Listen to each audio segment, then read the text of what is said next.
They said the kitchen was cursed. That was the rumor whispered between prep cooks and line chefs, passed along in hushed voices outside the service entrance of the most feared private residence in Seoul's Gangnam district. 80 chefs in 14 months. 80 men and women, some of them Michelin-trained, some of them internationally acclaimed, one of them a former personal chef to a sitting prime minister, all gone. Dismissed without severance negotiation, without appeal, without so much as a second conversation. The man inside that residence did not eat. That was the second rumor, more unsettling than the first. Kim Yi-won, 29 years old, sole heir to the Yi-won Group, a name that meant absolutely nothing to the general public and everything to the people who actually ran this city, had not finished a meal in over a year. His personal physician had been quietly replaced twice. His household manager, a rigid man named Mr. Beek who had served the family for 2 decades, reportedly aged 10 years in the span of one. The medical team documented it clinically. Severe stress-induced appetite suppression, possible trauma-linked aversion, nutritional decline presenting as controlled fasting. They used careful language, professional language. Language that carefully avoided saying what everyone already knew. Something had broken inside Yi-won after his father died, and no plate of food placed before him could fix it. Adiz Akafer did not know any of this when she arrived at the staffing agency on a Tuesday morning in late October, wearing her best pressed blouse and carrying a folder of references she had laminated herself because she could not afford to have them reprinted if they got damaged. She was 31 years old. She had $214 in her bank account.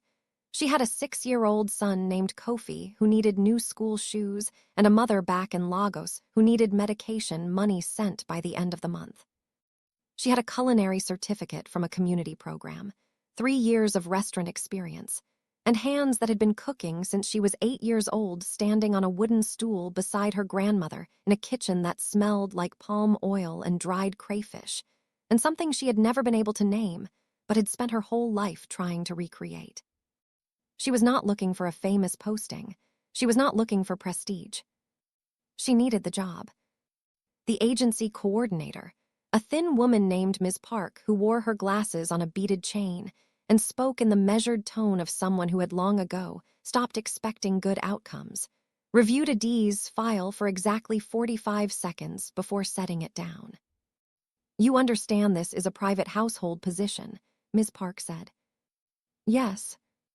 The previous chef lasted 11 days. Adiz kept her expression steady. "I'm a hard worker." The one before that lasted 3. Ms. Park folded her hands. "We have a contractual obligation to disclose that this household has a particular retention history." "How many chefs total?" A pause. Ms. Park removed her glasses. 80. The number landed in the room like something dropped from a height. Adiz let it sit there. She looked at the folder in her lap. She thought about Kofi's shoes, about the pharmacy invoice sitting on her kitchen table at home, about the fact that the night shift dishwashing position she'd applied for 3 weeks ago had never called her back. "What's the compensation?" Ms. Park named a figure. Adiz's fingers tightened, almost imperceptibly, around the folder's edge. It was 4 times what she had been making. "When do I start?" The residence was not what she expected.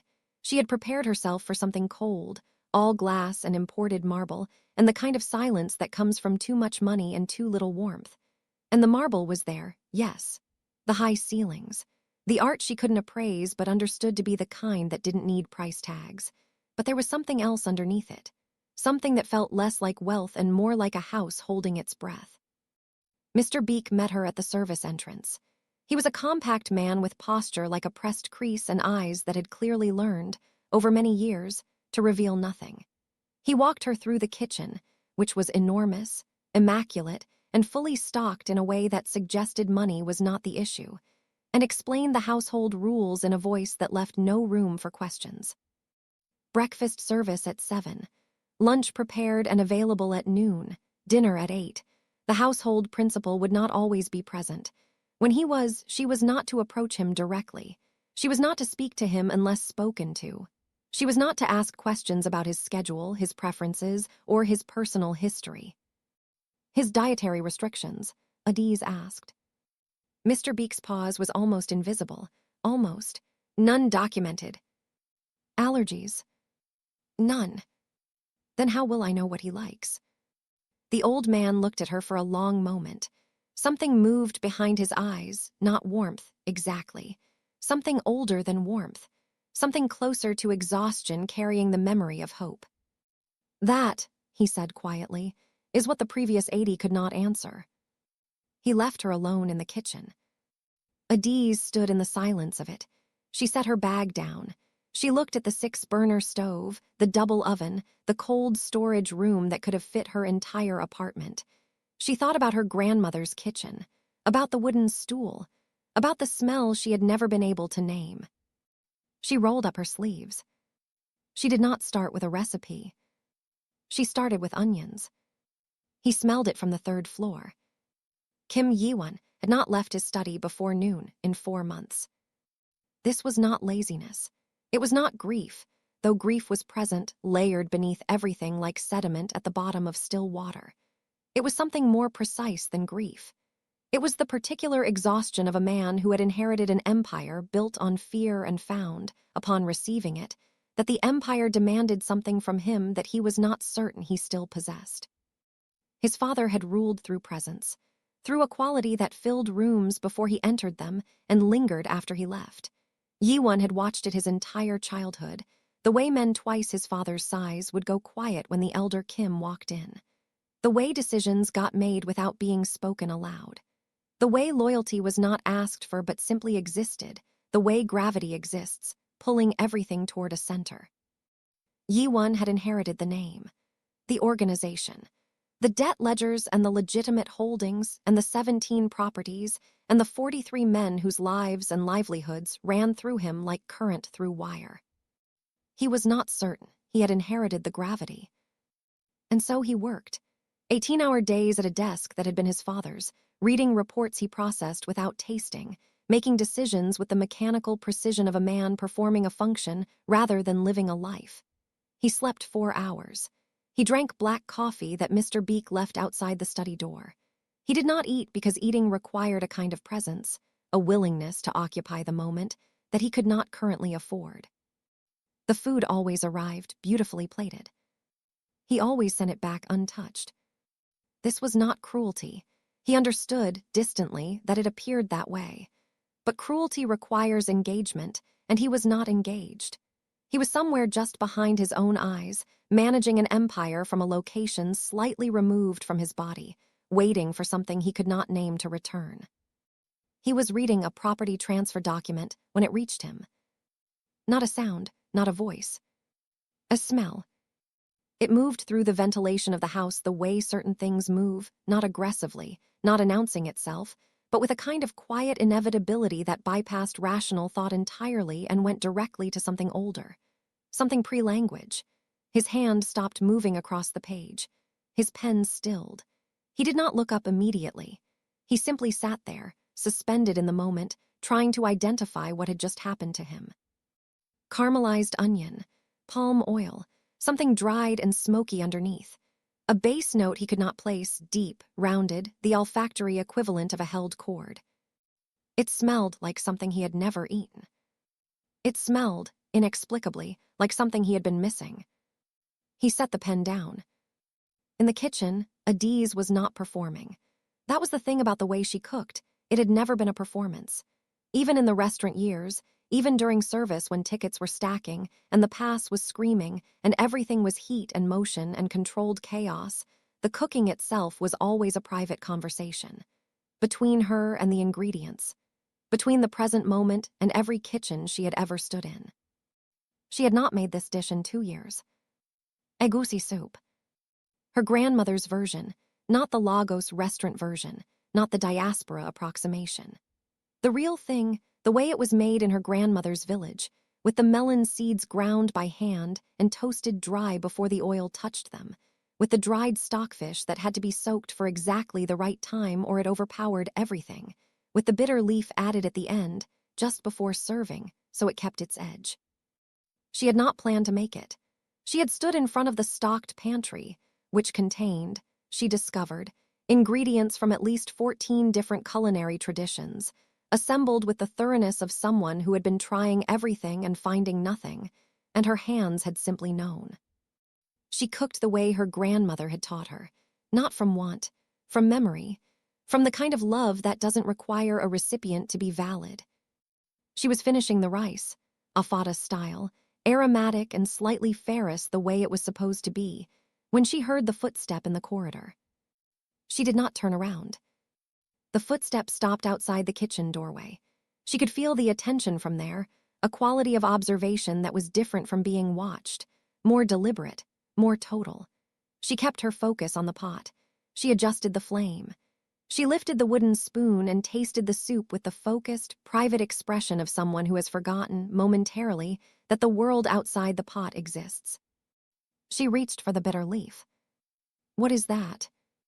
The voice was low, not a question so much as something said aloud that had been thought first. Quiet, completely still. The kind of voice that did not need volume because volume was for people who were not certain they would be heard. Adiz added the bitter leaf. Stirred once, twice, with the precise motion of someone finishing a sentence. Then she turned around. He was standing in the doorway in a dark shirt, sleeves pushed to the forearm, and he was looking at her, not at the pot, not at the stove, at her, with the focused, unreadable attention of a man cataloging something he had not expected to find. He was younger than she had imagined, and the stillness around him was not the stillness of someone at rest. It was the stillness of something that had simply chosen not to move yet. "Egusi soup," she said, "with alfada rice."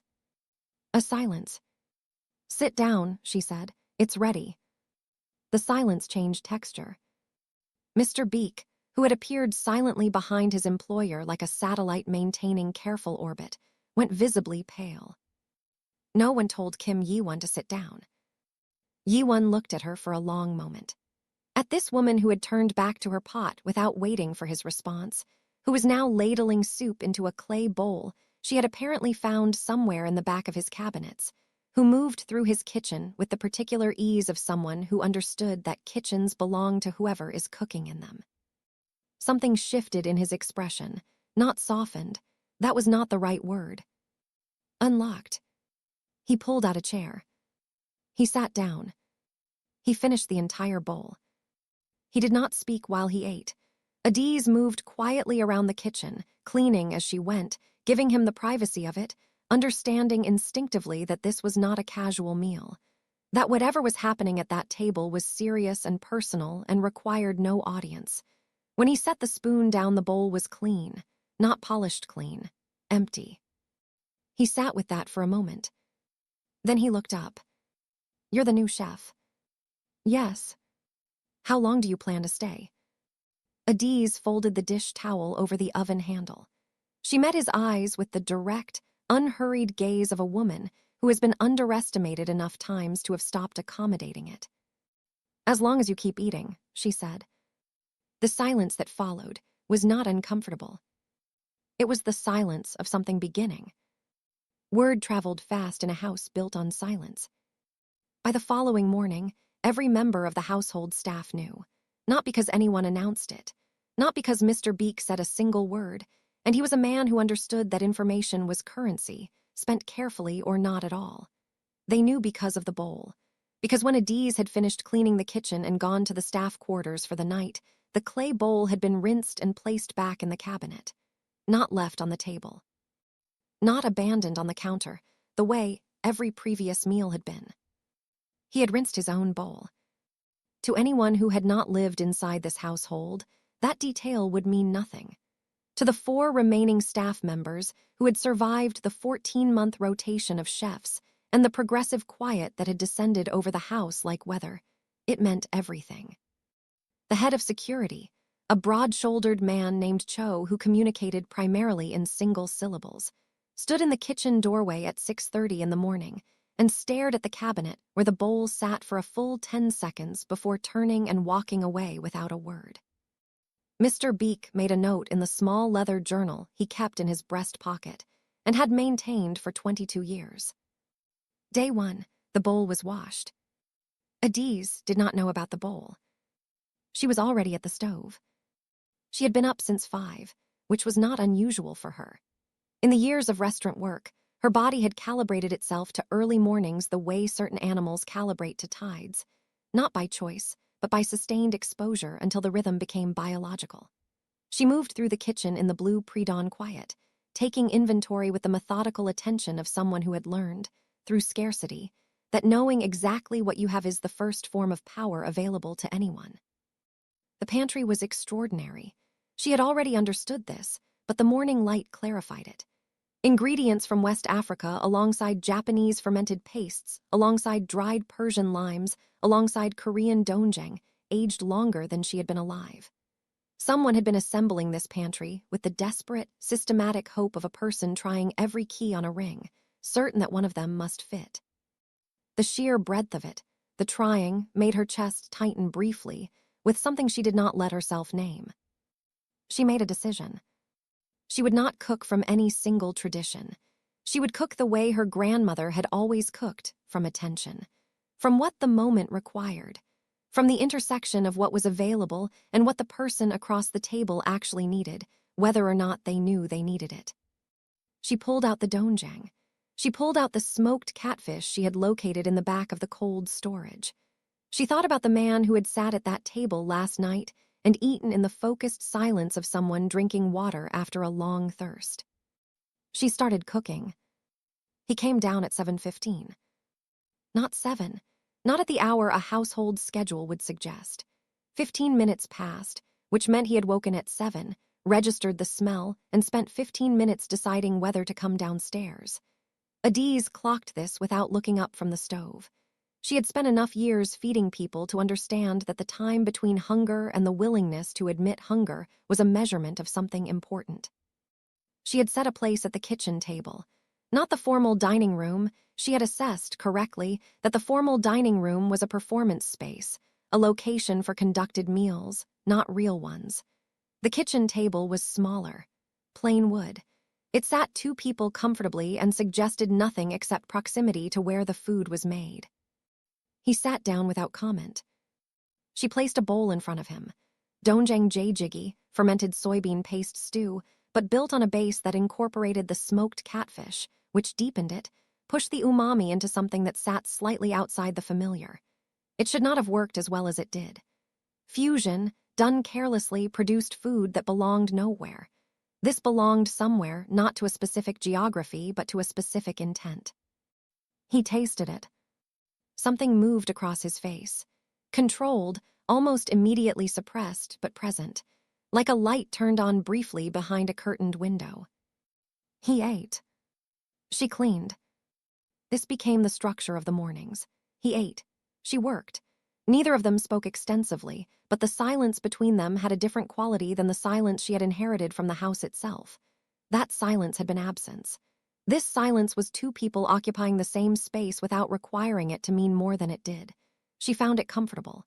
She suspected, from the way his shoulders carried slightly less tension by the time he finished eating, that he did too. On the 3rd morning, he said, without preamble, "Where did you learn to cook?" Not "where are you from?" Not "what is this dish?" Where did you learn? The question acknowledged the cooking as a thing learned, developed, crafted. A skill with a history. "My grandmother," she said, "and necessity." He considered this. Necessity. When you don't have much, you learn to make what you have into something worth eating. She turned from the stove. It teaches you more than having everything does. He looked at her with that still, total attention. Then he looked at the pantry. She watched him register, perhaps for the first time consciously, what his overstocked pantry represented about the months preceding her arrival. He said nothing. He finished his breakfast. The threat arrived on a Thursday. Not to Adiz. Not yet. It arrived in the form of a black sedan that parked outside the residence for 4 hours without moving, which Cho noticed at hour 1 and reported to Yi-won at hour 2 without elaborating on implications that both men already understood. It arrived in the form of a phone call that Yi-won took standing at the window of his study, very still, his hand flat against the glass. his reflection showing nothing while the voice on the other end said things that Adiz, passing in the corridor below with a tray of afternoon tea, could not hear but felt the frequency of low and wrong, the way you feel subsonic sound in your sternum before your ears register it. She set the tea outside the study door. She went back to the kitchen. She started making dinner earlier than usual, something dense and grounding, slow-cooked, the kind of food that anchored people to the present tense. She did not examine the instinct. She simply followed it, the way her grandmother had always followed the instinct to feed people harder when something in the air changed. It was only later, after the sedan had gone, after the phone call had ended, after Yiwon had come downstairs and eaten the entire dinner in a silence that was tighter than usual, wound like something under pressure, that Mr. Beek appeared in the kitchen doorway. He stood there for a moment, choosing words with the care of a man who rarely needed many. "Miss Aucaffer," he said quietly, "I would like to suggest that for the next several days you do not leave the residence grounds unaccompanied." Adiz looked at him. "Why?" Mr. Beek held her gaze steadily. "Because you have become," he said, with the precision of a man stating a fact rather than offering an opinion, "important to this household." He left. Adiz stood in the kitchen alone. She thought about Kofi, about her mother, about the $214 that had become something more comfortable now, but had not become freedom. About the way Yiwon had looked at her that first evening, not with desire, not with the proprietorial assessment she had learned to brace against her entire adult life, but with the raw, unguarded recognition of someone who had been lost and had, unexpectedly, smelled something familiar from a place they had never been. She thought about what it meant to become important to a man like that. She thought about whether importance and safety were the same thing. She thought about the black sedan. Then she turned back to the stove, because the stock needed skimming and dinner wasn't finished. And whatever was coming, she had learned a long time ago that you handled what was in front of you before you handled what was coming. Her grandmother had taught her that too. The man in the black sedan had a name. Park Sung-jin, 54 years old, senior partner in a legitimate real estate development firm that was, like most legitimate things in the city's upper tier, a surface stretched over something that moved differently underneath. He had been her late father's associate for 11 years, the kind of associate whose relationship exists in the space between alliance and obligation, where loyalty is not given but rented, and the rent comes due at inconvenient times.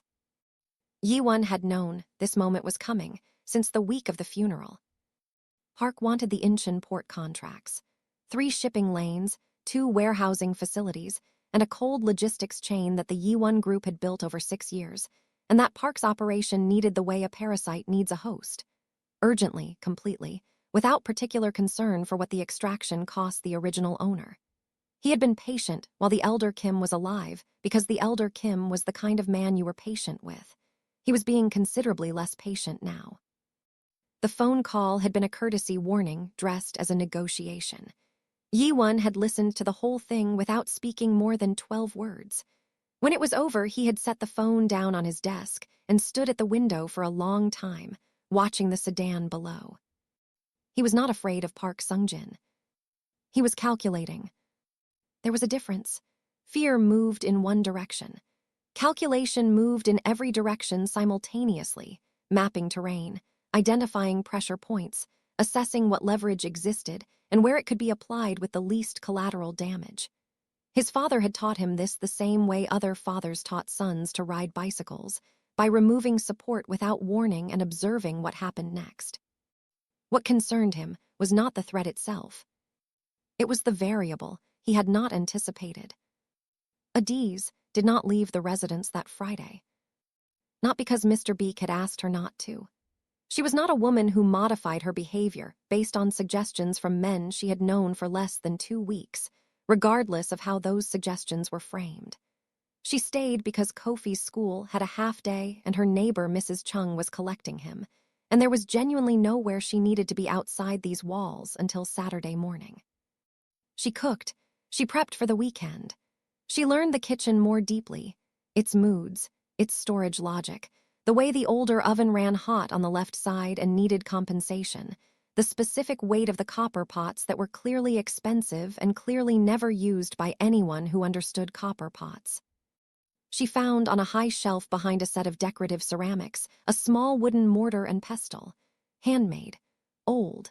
The interior was stained dark with decades of use. Dried pepper, crayfish, the ghosts of 1,000 ground things. It was not Korean. She turned it over in her hands, examining the grain of the wood, the particular wear pattern on the pestle's head. She brought it to Mr. Beek. "This," she said, holding it out. "Whose was this?" The old man's composure shifted by a fraction, so small it would have been invisible to anyone not paying close attention. He looked at the mortar for a moment before he looked at her. "It belonged to Mr. Kim's mother," he said. "She was of Nigerian origin. She passed when Yiwon was 11. The information settled over Adiz slowly. The way temperature changes settle, not all at once, but by degrees until the new reality is simply the reality. She looked down at the mortar in her hands. She thought about a pantry stocked with West African ingredients alongside the ingredients of a dozen other traditions. She thought about a man who had not eaten in 14 months and had sat down and finished a bowl of egusi soup. She thought about 80 chefs and one clay bowl washed clean. She thought he wasn't looking for a chef. She thought he was looking for something that smelled like his mother's kitchen. She placed the mortar carefully on the counter. She did not say anything else to Mr. Beek. She turned back to her work, but the quality of her attention had shifted, deepened into something more serious, more careful. The way you move differently when you understand that what you're carrying matters more than you initially knew. She used the mortar that evening. Ground crayfish, dried pepper, a small amount of yuta, the aromatic bark her grandmother had called by a different name, which she had found in a sealed jar at the back of the pantry as though it had been waiting. She built a pepper soup. Light, clear, intensely fragrant. The kind of dish that opened passages in the sinuses, in the chest, in whatever in a person had been shut too long. Yiwon came down at 7:40. He stopped in the kitchen doorway the way he had that first evening, that quality of arrested motion, of a man whose body registered something before his mind caught up. He looked at the mortar on the counter. He said nothing. He sat down. She placed the bowl in front of him and stepped back. He looked at it for a moment. Then he looked at her, a long, still look that carried something in it she had not seen from him before. Not the controlled assessment of the first days. Something stripped of that. Something that lived underneath the control and rarely, she suspected, saw open air. He looked back at the bowl. He ate. When he finished, he sat with his hands flat on the table, looking at nothing in particular. Occupying some interior space she did not intrude on, she cleaned quietly around him. The kitchen settled into its nighttime sounds, the low hum of refrigeration, the tick of the cooling oven. "My mother used one of those," he said. He was not looking at her. He was looking at the mortar on the counter. "I know," she said simply. A pause. "Mr. Beek told you." "Yes."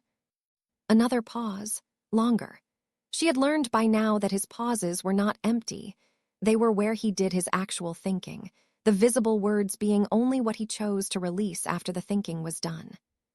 "She cooked every Sunday," he said. "I don't remember the names of most of what she made. I remember the smell." He stopped. "I hadn't smelled it since I was 10. Adiz set the dish towel down.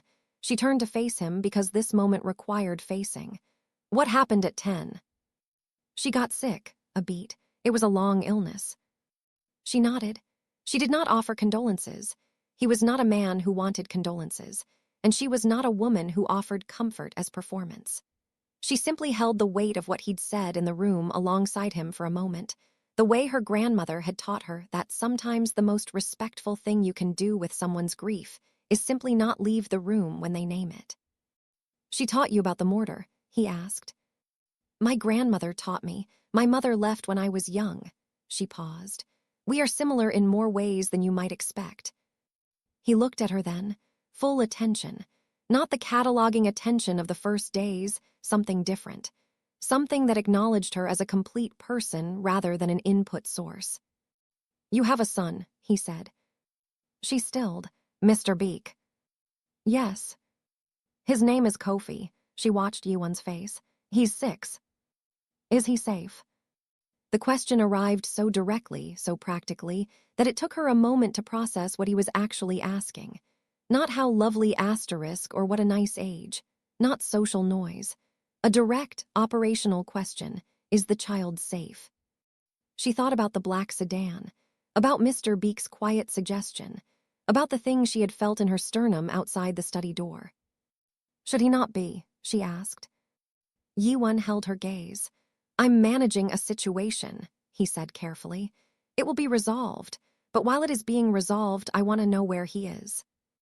The air in the kitchen changed. Why? She said. Her voice was level, her eyes were not. Because, Yiwon said, with the quiet directness of a man who had learned that the truth, delivered plainly, was less frightening than the imagination filling in what he left out. You work in my house. That makes you visible to people who watch my house. And the people currently watching my house are not watching it with good intentions. Silence. My son, Adiz said slowly, is at his after-school program until 4 o'clock. Mrs. Chung collects him and takes him to her apartment until I arrange pickup. She paused. What exactly are you telling me? Yiwon stood. He was taller than she registered when he was sitting, not just in height, but in the way he occupied vertical space. The quiet expansion of presence that she was beginning to understand was not performed but simply structural. Part of what he was. I'm telling you, he said, that starting tomorrow, one of my men will collect your son from school. He said it the way he said everything, without asking, without softening it into a question it was not. Adiz looked at him for a long, measuring moment. Every instinct she had, the independence built from years of doing everything herself, the wariness built from years of men deciding things for her without consulting her, rose up in immediate resistance. And then she thought about the black sedan parked for 4 hours without moving. You will tell me his name, she said. The man you send, his full name, and you will show me a photograph before tomorrow morning. Something moved in Yiwon's expression. Recognition, perhaps, of the kind of person who would not simply accept protection, who would inspect it, verify it, refuse to be managed by it even while accepting its necessity. Of course, he said. He left the kitchen. Adiz stood alone in the warm, fragrant air of a kitchen that smelled faintly of her grandmother's house, in a residence belonging to the most dangerous man she had ever met, thinking about her son's school shoes and the black sedan and the mortar on the counter, and the particular way a man sounds when he talks about a dead mother he has been missing for 20 years. She thought, I should be afraid. She thought, why am I not afraid? She turned off the kitchen light. Kofi Akefer was not a difficult child. He was curious. Relentlessly, exhaustingly, magnificently curious. The kind of child who asked questions the way other people breathed, in continuous involuntary rhythm, about everything from why clouds had different shapes to why some rice smelled different from other rice, to why the man who had collected him from school today was so quiet and so large and drove a car that made almost no sound at all. The man's name was Shin. He was 26, broad-shouldered, and communicated in the minimal vocabulary of someone who had learned that words were most effective when deployed sparingly. He had presented himself at the school gate at 3:55 with a photograph in a sealed envelope, exactly as Yiwon had promised, which Mrs. Chung had verified against the man standing in front of her with the suspicious thoroughness of a woman who had raised 3 sons and trusted approximately no one. He had driven Kofi to the residence in a car that smelled like leather and something clean and chemical that Kofi announced, unprompted, smelled like a hospital but better. Shin had not responded to this observation. Kofi had talked for the entire 20-minute drive anyway. Adiz heard her son's voice before she saw him, that particular frequency, high and certain and full of the day's accumulated observations, carrying through the service corridor from the entrance.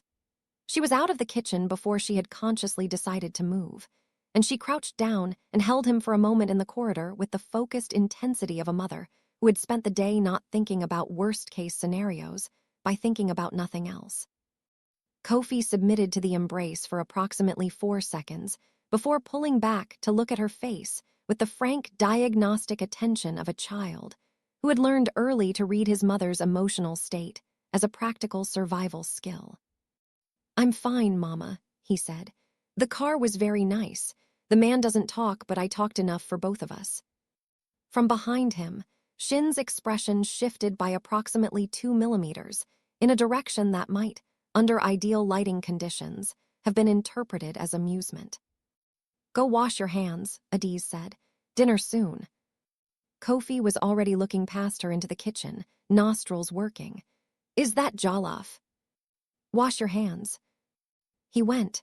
She straightened up and looked at Shin, who met her gaze with the steady, non-threatening directness of a man who had been specifically selected for a job, requiring someone a frightened woman could assess quickly and find unthreatening. "Thank you," she said. He nodded once. He left. She did not intend for Kofi to encounter Yiwon. She had thought about this through the afternoon, the careful logistical separation of her son's presence in this house from the house's actual inhabitant. Children were not appropriate accessories to whatever complex, dangerous, unnameable thing was developing in this kitchen. Kofi was her responsibility, her private life, the part of her existence that she maintained sovereign control over regardless of circumstances. She had a plan.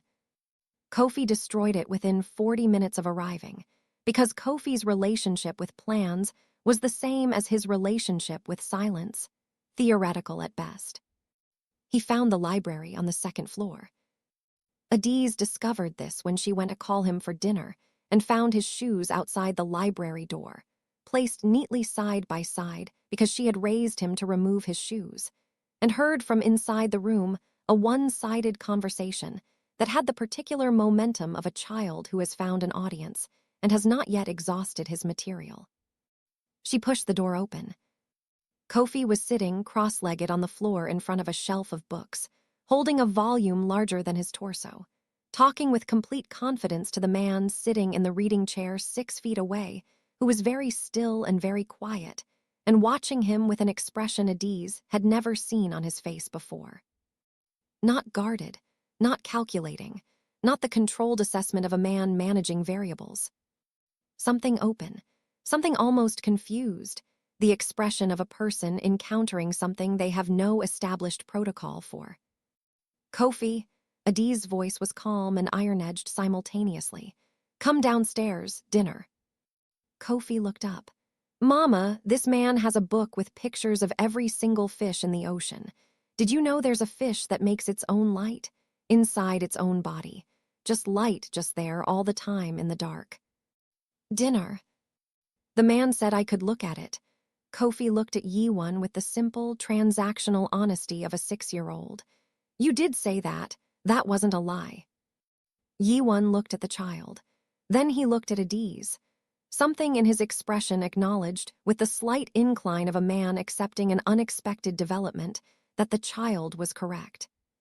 "He asked permission," Yiwon said, to Adiz evenly. "I gave it." Adiz looked at her son. At the book. At the man in the chair who ran criminal enterprises across 3 port cities and had, apparently, given her 6-year-old permission to sit on his library floor and discuss bioluminescent fish. 5 minutes, she said, then downstairs. She went back to the kitchen. She stood at the stove and stirred jollof rice that did not need stirring and did not examine what she was feeling. They ate in the kitchen, all 3 of them. This was not planned either. Kofi had arrived downstairs still talking, still carrying the fish book which he had apparently been granted temporary custody of, and had climbed into a chair at the kitchen table with the unself-conscious ease of a child who has not yet learned to find certain rooms or certain people intimidating. He had set the book beside his plate. He had looked at the food with immediate, uncomplicated joy. Yiwon had followed him downstairs. He had sat at the table without being invited, without comment, with the quiet purposefulness of a man going somewhere he had decided to go. Adiz had placed a bowl in front of him. He had looked at Kofi, who was already eating with focused enthusiasm, and then at the food, and then he had picked up his spoon. They ate. Kofi talked. About the fish. About school. About a boy named Daniel who had pushed him last week but had apologized today, which Kofi had decided was sufficient, and the matter was closed. He talked about his grandmother in Lagos and the way she made pepper soup different from how his mother made it, and how both versions were correct, but in different ways. He said this with the philosophical equanimity of a child who had learned early that two true things can coexist without canceling each other out. Yiwon listened. Adiz watched Yiwon listen, and in the watching understood something that the past week had been building toward without announcing itself. He was not performing patience with her son. He was genuinely, quietly, completely attentive, tracking the child's thoughts with the same quality of focus he brought to everything, that hyper-observant stillness that she had initially read as intimidating and was now reading as something else entirely. He was a man who paid attention to things. He had simply, for a long time, had nothing worth paying attention to. "Why don't you talk much?" Kofi asked him, with the direct simplicity that 6-year-olds deploy without understanding it as a weapon. A pause. "I talk when I have something to say," Yiwon said. Kofi considered this with genuine seriousness. "My teacher says that's good. She says some people talk to fill space, and some people talk to add something, and the second kind is better." "Your teacher is right." "Do you have a mother?" Kofi asked. The table went very quiet. Adiz's hand stilled on her glass. Yiwon looked at the child for a moment. The open, unguarded quality she had seen in the library was still present, slightly more visible now, as though Kofi's complete absence of agenda made armor pointless. "She passed away," he said, "when I was young." Kofi nodded slowly, with the solemn, careful nod of a child processing significant information. "My papa left," he said, "when I was 2, so I don't really remember him." He looked at his bowl. "Mama says that's not the same as losing someone, but it's still something." "It is," Yiwon said quietly. "She cooks when she's sad," Kofi offered, as though this explained everything. "That's how I know. When the food smells really, really good, she was sad while she made it." He looked at his mother with a 6-year-old's devastating, loving accuracy. "The food tonight smells really good, Mama." Adiz looked at her son. She did not look at Yiwon, but she felt him look at her. Later, after Kofi was asleep in the small room Mr. Beek had prepared without being asked, a detail she filed away and did not know what to do with, she stood at the kitchen sink in the near dark, washing the last bowl. The clay bowl, his bowl. She heard him behind her, not his footstep. She heard him the way you hear weather before it arrives. That shift in atmospheric pressure, that quality of attention entering a room. "Your son," he said. "He'll be safe here." She kept her hands in the water. "You said you're managing a situation." "I am." "How close is it?" A beat, the honest beat of a man deciding how much truth serves the moment. "Close enough that I want you both inside these walls until it's done." She turned off the tap. She turned around. He was standing closer than she expected, not invasively close, but close enough that the distance between them was no longer abstract.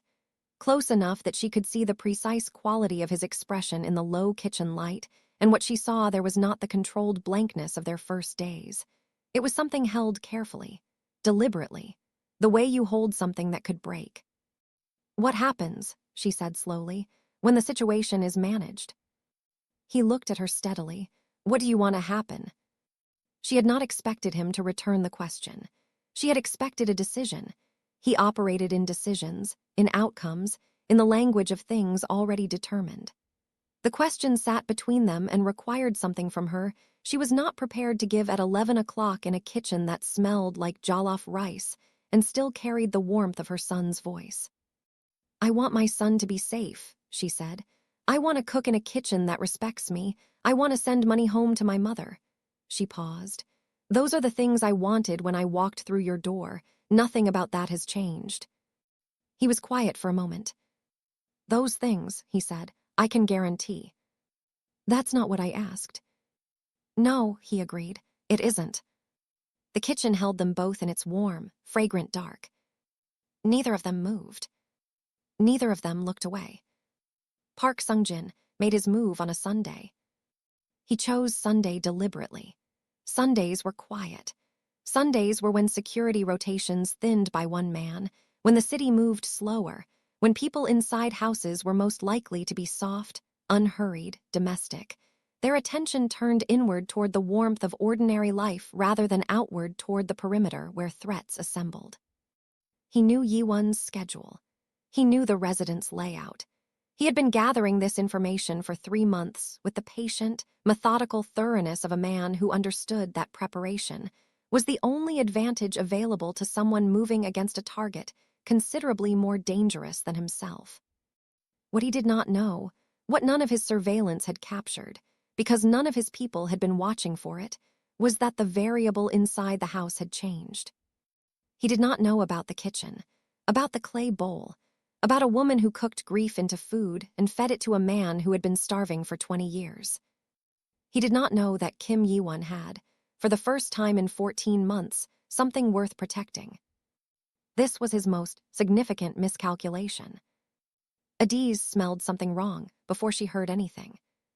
She was at the stove at 8 in the morning, Sunday quiet around her, Kofi still asleep in his room, the residents carrying that particular weekend stillness that had begun, over the past 10 days, to feel less like held breath and more like peace. She was making moi moi, the Nigerian steamed bean pudding her grandmother made every Sunday without exception, wrapped in banana leaves, dense and fragrant and the color of sunset. She had found the leaves in the cold storage 3 days ago and had said nothing about it to anyone, but had stood with them in her hands for a long moment, thinking about a man who had stocked a pantry like a prayer. She was wrapping the 3rd portion when the smell reached her. Not food, not the house's familiar sense of wood and leather and the faint ghost of expensive things. Something chemical underneath the morning air, something that did not belong. She set the banana leaf down. She went to the kitchen doorway and listened with the focused stillness her grandmother had called the other hearing. The attention you paid not to sounds, but to the quality of silence, to what the silence was doing, to where it was thinner than it should be.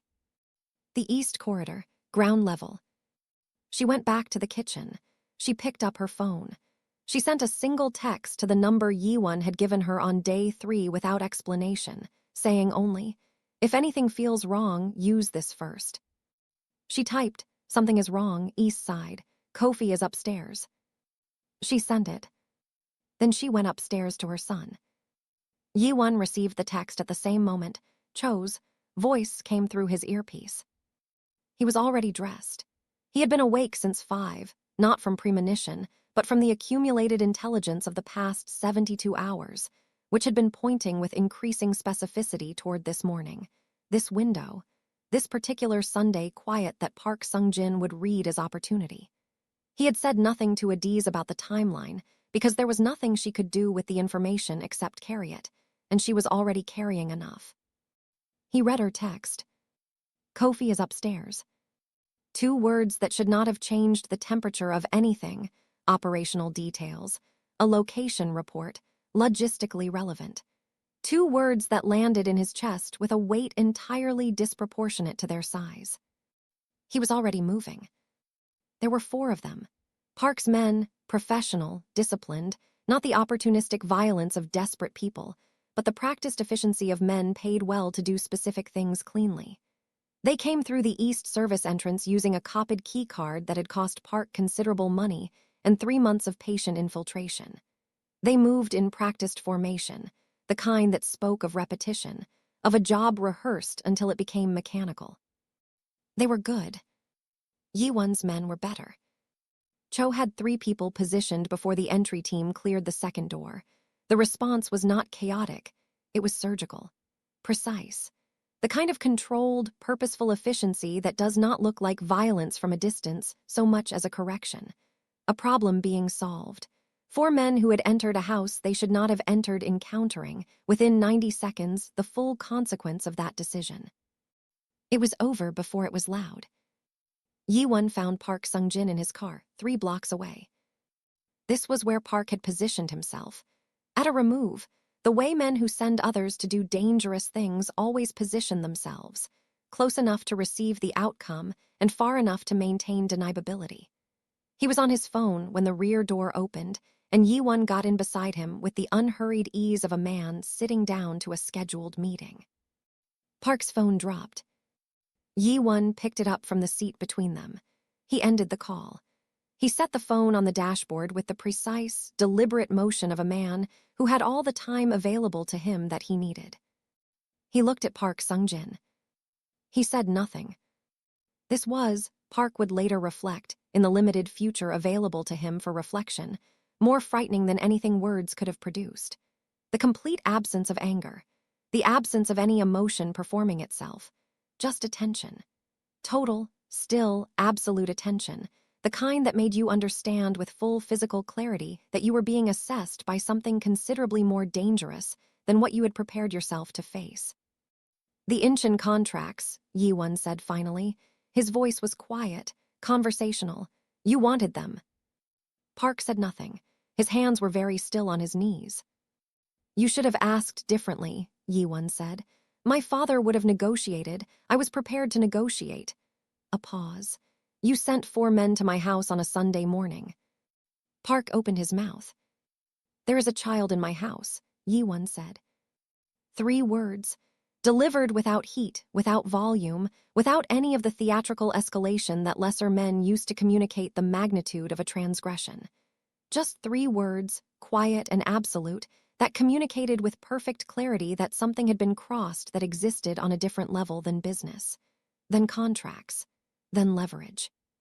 Park Sung-jin, who had survived 30 years in an industry that consumed men regularly, understood in that moment what the previous 80 chefs could not have known, what none of the people who had watched Kim Yi-won from the outside had understood. The man was not cold. He had not been cold. He had been contained. There was a profound difference, and the distance between those 2 things was exactly the distance between a man who could be reasoned with and a man who, once a specific line was crossed, became something that negotiation could not reach. The contracts, Yi-won continued, are no longer on the table. Your firm's operating licenses in Gangnam and Mapo districts will be reviewed beginning Monday. The lease on your Itaewon property comes through a holding company I have a controlling interest in. You have 30 days to relocate. Another pause. The pause of a man being generous with specificity. This is not a punishment. This is a consequence. There is a difference. He opened the car door. He looked back once.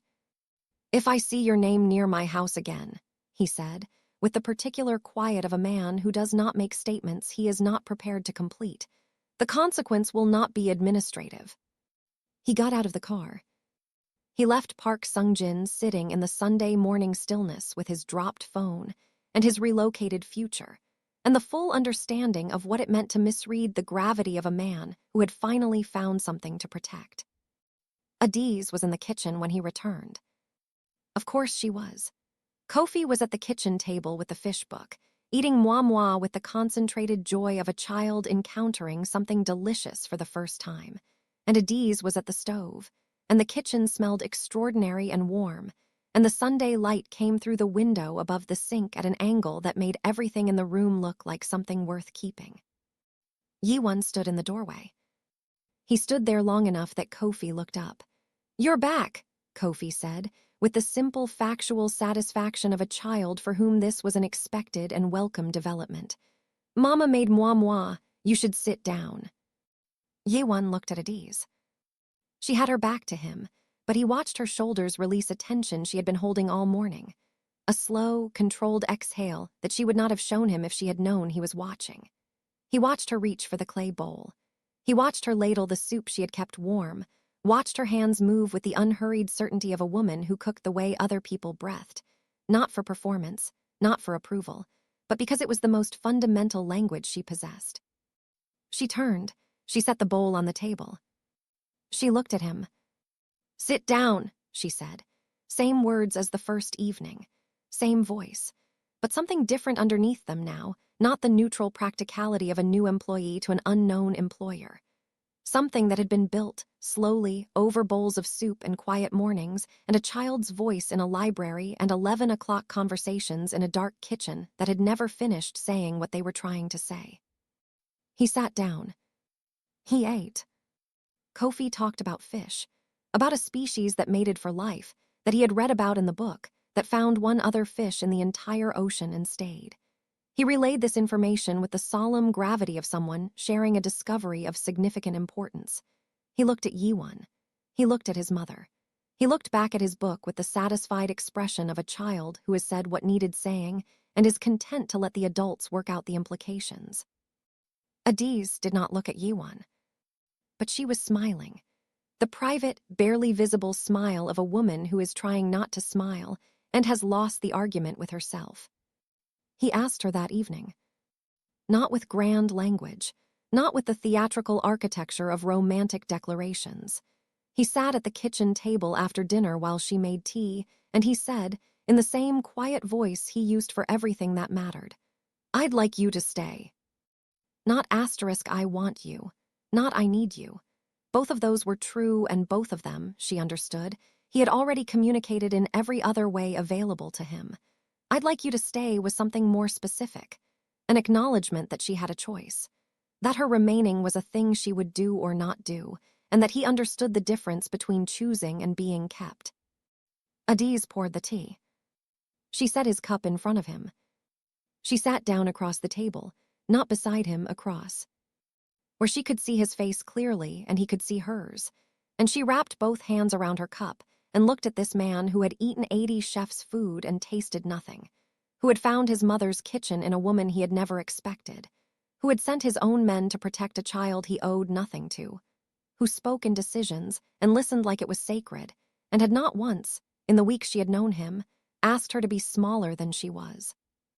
"Kofi needs stable schooling," she said. "I know a school. It's 10 minutes from here. My mother in Lagos needs medical support. Arranged, this week if you want. I cook what I decide to cook. No menus, no requests I don't agree with." Something moved in his expression, almost the edge of a smile. "I have eaten everything you've put in front of me." "You have," she agreed. She looked at him steadily. "And I need you to understand something. I am not your mother's kitchen. I am not a memory. I am not a replacement for something you lost." She held his gaze. "I am Adiz. That is what you are asking to keep." The kitchen was very quiet. Yiwon looked at her across the table. This woman who had walked into his house with a laminated folder and $214 in her account, and had, without strategy or agenda, cracked something open in him that 14 months of silence had sealed shut. He looked at her the way he had looked at nothing in a very long time, with full presence, with the gravity that had been his father's and that he had not, until recently, been certain he possessed. "I know who you are," he said. A pause. "That is precisely what I'm asking to keep." Adiz looked at him for a long moment. Then she picked up her tea. She took a slow sip. She set the cup down. She looked at the clay mortar on the counter, her grandmother's hands in the grain of the wood, and his mother's hands, and her own, and she thought about the 80 chefs who had come before her, and the pantry stocked like a prayer, and the bowl washed clean that first evening, and her son's voice in a library asking a dangerous man about fish that mate for life. She thought, some things find each other across impossible distances. She thought, she was safest the moment the most dangerous man noticed her. She looked at Kim Yiwon across the kitchen table, in the warm Sunday evening light, in a house that had stopped holding its breath. "I'll stay," she said. Simple, unhurried, the way she said everything that was true. Outside, Seoul continued its city business, indifferent, relentless, full of men who thought power was the loudest thing in any room. Inside the kitchen, a woman wrapped her hands around a cup of tea, and a man sat across from her in silence that was not absence but the fullest kind of presence, and the food still warm on the stove smelled like 2 childhoods and 1 beginning. The most dangerous man in the room had never been quieter. He had never been more at peace.